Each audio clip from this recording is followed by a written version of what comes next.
Hello, you guys. Welcome back. Welcome to, if you're new here, hello, what's up? My name is Logan Cox, and today I'm giving you guys a bookshelf tour. Recently reorganized my books because I had, maybe you saw it, a huge book haul where I needed to find a place for all of them. So I did some reorganizing, some moving around, moving and grooving, and here's what we got so far.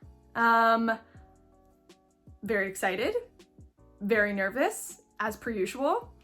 What's new? Without further ado, let's get right into it. Let's get close up and personal with my bookshelf.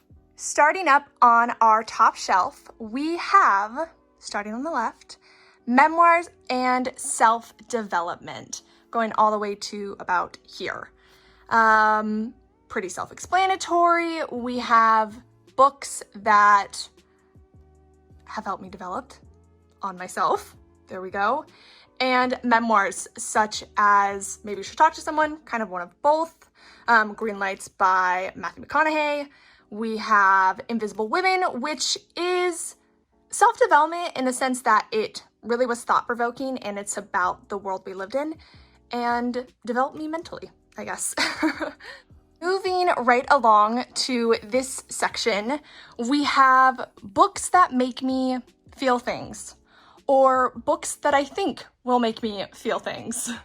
We have Call Me By Your Name, which is probably one of my favorite books of all time. We have Andre Osmond's other works as well. We have Brit Bennett, which I love her as an author.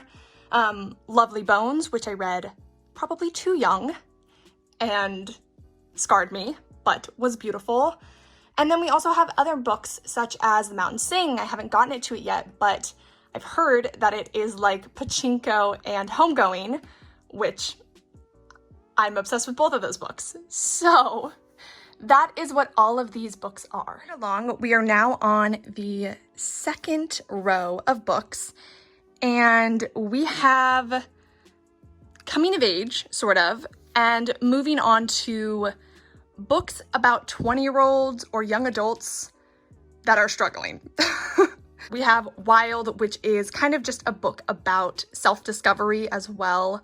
My Year of Rest and Relaxation, which is about some 20-year-old that has, like, in theory, this idyllic life, should be happy. Why isn't she? We have Temporary, which is a very weird book, going to be honest, but it's about this temp. She is a temp in all things life, and it's her trying to figure out what is her forever calling, sort of thing. This is the current book that I'm reading, so it's just the like dust cover. And then we have poetry and short stories. This I recently just got after I saw it on Noel Gallagher's recent pickups. We have Everything Inside, which was one of Reese Witherspoon's book club picks. Haven't gotten into it yet, but this story sounded very intriguing. Parallel Universe Me Has No Scars and If Anyone Can Hide It, It's Me are both by Matthew Stegman, and he actually gifted me these, which was so kind of him. Shout out to you if you're watching this. Hello. As well as some other ones, Little Weirds, Jenny Slate, Love Letters of Great Men, When I Need to Pick Me Up, there we go. Okay, let's move my elephants. If you can't tell, my favorite animal, elephants.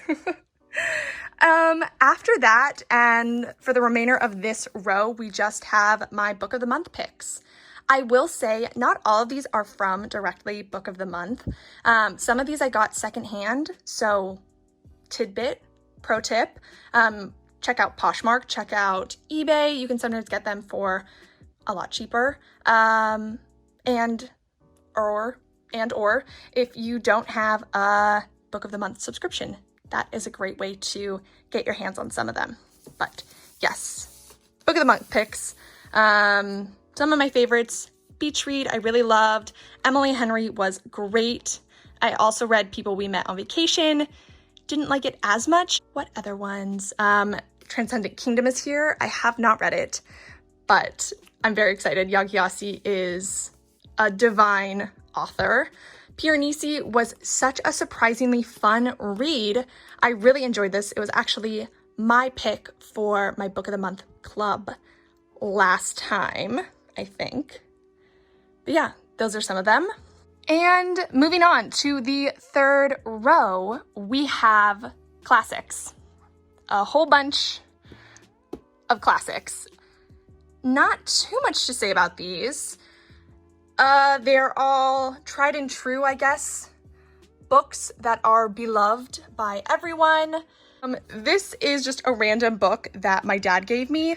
This was one of his favorite books as a kid, and it's sentimental and so cute. Okay. This is a random row of historical fiction books. Yes, there are other historical fiction books amongst all of these books, but I didn't really know where to put these ones, so I just kind of created this for them. Outlander is my favorite TV show, and I have not read this book. I'm kind of nervous, kind of biding my time. Let me know if you read it. Let me know what your thoughts were. And let me move these dead flowers. Over here, rounding out this row is romance books. That's what they are. We have some Nicholas Sparks, of course. Christina Lauren, classic. Oh my gosh, The Kiss Quotient, which is amazing. Sally Thorne kills it every time. I have owned all three of her books. The other two are in a storage unit back in DC, but love her. So great. Red, White, and Royal Blue is so cute. Very much looking forward to reading One Last Stop. Picked this one up too. But yeah, oh my gosh, if anyone has read Tell Me Lies, can you please comment below and just let me know your thoughts? This was such an interesting book. I don't want to say bad. I don't want to say good, but it has stayed with me. That's all I'm going to say. Oh, and here we have just a big pile of bookmarks. Some of these are Book of the Month. This one's from Powell's Dudley's, which is one of my favorite shops in Bend, Oregon. Book of the Month, Dudley's, and oh, The Phantom of the Opera from London. Whenever I saw this back in 2017. You can really use whatever for your bookmarks.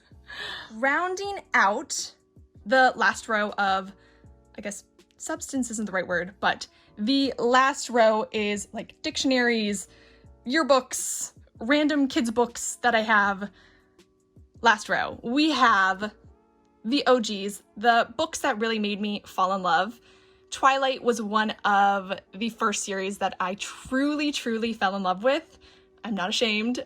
So we have the entire series that I got when I was like so young, and I remember my brother had borrowed one and he kind of like skipped it and I like cried for a week. The Short Second Life of Bree Tanner, Midnight Sun, which I have not read, but I'm kind of nervous too.